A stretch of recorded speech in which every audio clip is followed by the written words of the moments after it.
Assalamualaikum, salam sejahtera, apa khabar semua? Bersama Cikgu Syairah. Okey, untuk topik kali ini, Cikgu akan sentuhkan tentang penyata kedudukan keuangan. Okey, yang ini tanpa pelarasan sahaja. Okey, yang ini hanya untuk milikan tunggal sahaja, penyata kedudukan keuangan.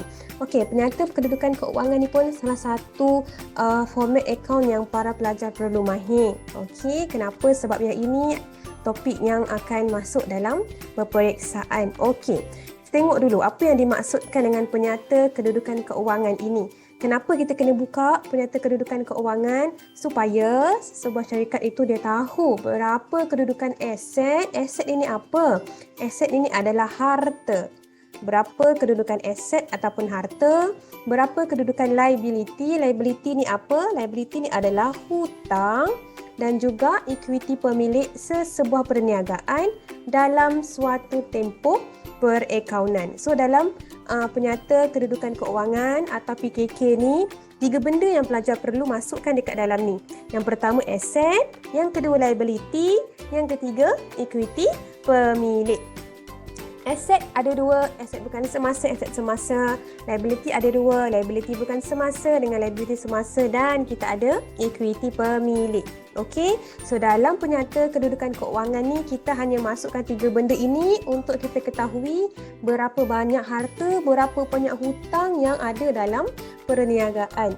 Okey, jom kita tengok pula dia punya cara penyediaan. Okey, so penyediaan penyata kedudukan keuangan ini dia akan disediakan selepas kita sediakan akaun perdagangan dan untung rugi. Okey, kenapa? Sebab dalam akaun perdagangan untung rugi ni kita nak cari untung bersih. Untung bersih ni nanti nilai dia kita akan masukkan dekat dalam PKK. Sebab tu kita kena buat akaun perdagangan dan untung rugi dulu. Tak boleh terus kita terus buat penyata kedudukan keuangan, tak boleh.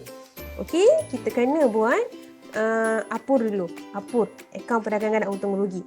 Okey, terdiri daripada 3 benda macam cikgu sebut tadi, aset, liability dan juga equity pemilik. Dan dekat dalam penyata kedudukan keuangan ni juga, kita kena sediakan ataupun kita kena kira modal kerja. Apa maksud modal kerja ni? Modal kerja ni maksud dia, kita nak ukur kemampuan perniagaan tu untuk menjelaskan liability semasa. Liability semasa ni maksud dia hutang jangka pendek. Hutang jangka pendek. Hutang jangka pendek ni adalah hutang kurang daripada setahun lah. Okey, kita nak cari. Okey, jom kita tengok macam mana format penyata kedudukan keuangan. Kalau pelajar boleh tengok dekat sini, kita ada aset bukan semasa kenderaan. Contoh lain untuk aset bukan semasa, kita ada premis, kita ada lengkapan, kita ada alatan pejabat. Okey, itu adalah contoh-contoh untuk aset bukan semasa. Asetnya kita gunakan lebih daripada 1 tahun. Aset jangka lama. Okey, dan yang kedua kita ada aset semasa. Okey, aset semasa kita ada inventory akhir, akaun belum terima, bank, tunai. Ini semua adalah aset semasa. Aset yang boleh kita tukar ganti ataupun kita boleh gunakan dalam tempoh kurang daripada setahun. Dan kita kena ada tolak dengan liability semasa. Kenapa? Sebab kita nak dapatkan modal kerja. Okey, kita nak dapatkan modal kerja, jadi aset semasa tolak liability semasa. Kenapa? Sebab kita nak tengok, okey, mampu ke tak mampu perniagaan tu nak bayar hutang jangka masa pendek. Tengok berapa harta dia, berapa hutang dia. Kalau harta lebih banyak daripada hutang, maksudnya dia mampulah nak bayar hutang jangka pendek. Tapi kalau anda kata harta ni lebih kurang daripada hutang, maksudnya hutang lagi banyak.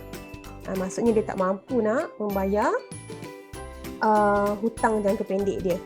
Okey, so next bawah liability semasa kita ada equity pemilik.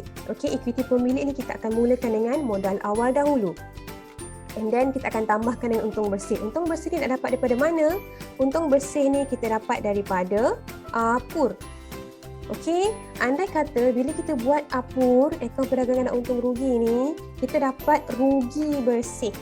Okey, kita dapat rugi. Sesetengah perniagaan tak semestinya dia dapat untung. Ada kalanya dia akan dapat rugi. Jadi bila dapat rugi dekat sini, kita kena tolak dengan rugi bersih.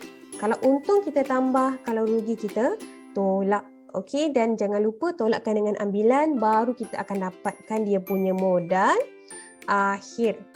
Okey, dan bawah dia kita ada liability bukan semasa, pinjaman bank, ataupun kadang-kadang dia bagi juga gadai janjilah untuk liability bukan semasa ni. So ini adalah format yang para pelajar perlu tahu. Okey, untuk akaun bukan semasa, kita akan letakkan amount dia di hujung sebelah kanan sekali lah. Okey, lepas tu aset semasa kita letakkan di tengah-tengah. Kenapa? Sebab kita ada penyiraan lain. Kita ada penyiraan lain antara aset semasa dengan liability semasa ni. So kita letakkan dia di tengah-tengah lah. Okey, supaya kita boleh tolakkan jumlah aset semasa dengan dengan liability semasa.